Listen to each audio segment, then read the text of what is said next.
আসসালামু আলাইকুম রহমতুল্লাহ। আমি ডাক্তার মাওলানা মোহাম্মদ শামসুদ্দিন খান, এসইউ খান চ্যানেলের পক্ষ থেকে সবাইকে শুভেচ্ছা ও অভিনন্দন। আমি আপনাদের সম্মুখে আজকে নতুন একটি ভিডিও নিয়ে আসছি। ভিডিওটি হোমিওপ্যাথিক মেডিসিন সম্পর্কে, বিশেষভাবে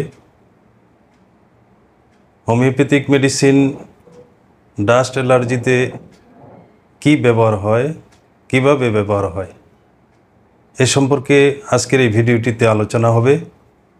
আশা করি আপনারা ভিডিওটি মনোযোগ সহকারে শুনবেন, দেখবেন এবং বুঝবেন। পরিবারের সকল সদস্য, যে কোনো সদস্য আক্রান্ত হইলে ডাস্ট অ্যালার্জি কী ওষুধ ব্যবহার করা যায়, সহজে সংগ্রহ করা যায় এবং সহজে ব্যবহার করা যায়, এ সম্পর্কে আপনাদেরকে একটা ধারণা দেওয়ার চেষ্টা করব। হোমিওপ্যাথিক চিকিৎসা বিশ্বব্যাপী সমাদৃত একটি চিকিৎসা ব্যবস্থা।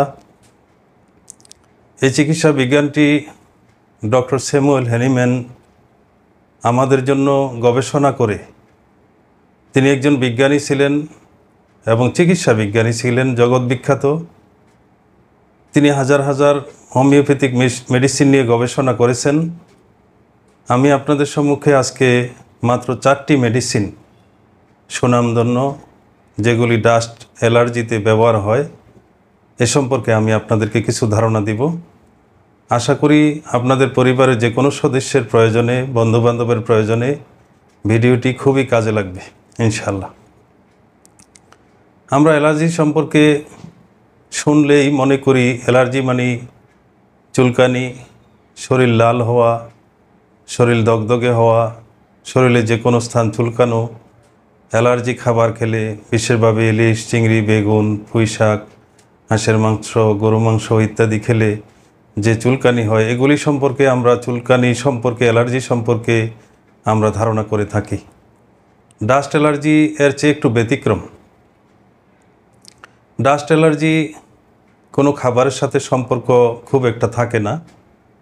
ডাস্ট অ্যালার্জিতে তারা ভোগেন, তারা বিশেষভাবে ধুলাবালিতে গেলে এবং ধুলাবালির জায়গায় গেলে, অথবা রাস্তাঘাটে ধুলাবালির কণা থাকলে, অথবা ঘরে থাকা অবস্থায় ঘর ঝাড়ু দিলে, ঘরের কাপড় চোপড় নাড়াচাড়া করলে, পুরাতন জিনিসপত্র পরিষ্কার পরিচ্ছন্ন করা লাগলে এবং বিশেষ প্রয়োজনে আপনারা যদি ঘরের কোনো পুরাতন জিনিস বের করে পরিষ্কার করতে থাকেন, তখনই ডাস্ট অ্যালার্জি আক্রান্ত ব্যক্তি হাঁচি দিতে থাকবে এবং নাকে পানি আসতে থাকবে। ডাস্ট অ্যালার্জি যারা আক্রান্ত হয়, বেশি গরমও তারা সইতে পারে না, আবার বেশি ঠান্ডাও তাদের সয় না। এসি রুম, বিশেষভাবে এসিতে প্রচুর ঠান্ডা যখন হবে, বেশিক্ষণ তারা থাকতে পারবে না এবং বেশি গরম জায়গায়ও তারা বেশিক্ষণ থাকতে পারবে না, হাঁচি শুরু হবে। সিজন পরিবর্তন হওয়ার সময়ও এই ধরনের হাঁচি শুরু হয়, নাকে পানি শুরু হয়। ডাস্ট অ্যালার্জিতে আক্রান্ত ব্যক্তি সিজন পরিবর্তনের সময়ও তার একটা দুঃসময় থাকে। এই জন্য সিজন পরিবর্তনের সময় সবসময় সে রেডি থাকে যে আমার শারীরিক অসুবিধা হবে, আমার ওষুধ খাইতে হবে, ডাক্তারের কাছে যাইতে হবে, এ নিয়ে চিন্তিত থাকে। পরিবারের সদস্যরা ডাস্ট অ্যালার্জি আক্রান্ত ব্যক্তি নিয়ে সবসময় চিন্তায় থাকেন এবং পরিবারের যে কোনো সদস্য ডাস্ট অ্যালার্জিতে আক্রান্ত হইলে তিনি আক্রান্ত আরও হইতে পারেন রান্নাঘরের রান্নার ঘ্রাণ থেকে, এমনকি ফুলের কুঁড়ি থেকে তীব্র ঘ্রাণ, তীব্র দুর্গন্ধ, এই ধরনের যে কোনো সিচুয়েশন আসলে ডাস্ট অ্যালার্জি আক্রান্ত ব্যক্তি হাঁচি দিতে থাকে। তো ডাস্ট অ্যালার্জি আক্রান্ত ব্যক্তি ধুলাবালি সহ, এমনকি গুঁড়া মরিচ, গুঁড়া হলুদের কণা পর্যন্ত তার নাকে গেলে সাথে সাথে হাঁচি হইতে থাকে এবং হাঁচি হওয়া ব্যক্তি হাঁচি দিবে, নাকে পানি আসতে থাকবে, চোখে পানি হইতে পারে, মাথা ভার থাকবে, চোখ লাল হইতে পারে, চোখ জ্বালা করতে পারে। ধীরে ধীরে তার নাকের ঘ্রাণ শক্তি কমে যেতে পারে এবং ডাস্ট অ্যালার্জি আক্রান্ত ব্যক্তির সর্বশেষ পরিণতি সে যে কোনো সময় যে কোনো বয়সে শ্বাসকষ্টের রোগীতে পরিণত হইতে পারে। এই জন্য অবহেলা না করে ডাস্ট অ্যালার্জি আক্রান্ত ব্যক্তিগণ আমার এই ভিডিওটি দেখে হোমিওপ্যাথিক মেডিসিন সম্পর্কে ধারণা নিয়ে মাত্র 4টি মেডিসিন সম্পর্কে আমি আপনাদেরকে বলবো এবং 4টি মেডিসিন আপনারা লিখে রাখতে পারেন, মনে রাখতে পারেন। হোমিওপ্যাথিক কোনো ভালো ঔষধের দোকান থেকে 4টি মেডিসিনের যে কোনো একটি সংগ্রহ করে সেবন করতে পারেন। কোন মেডিসিনটি 4টির মধ্যে সবচেয়ে বেশি আমি রোগীর ক্ষেত্রে ব্যবহার করে উপকার পাই এটাও আমি বলবো। আপনারাও ইচ্ছা করলে আমার ধারণা দেওয়া মতো আপনারাও সংগ্রহ করতে পারেন।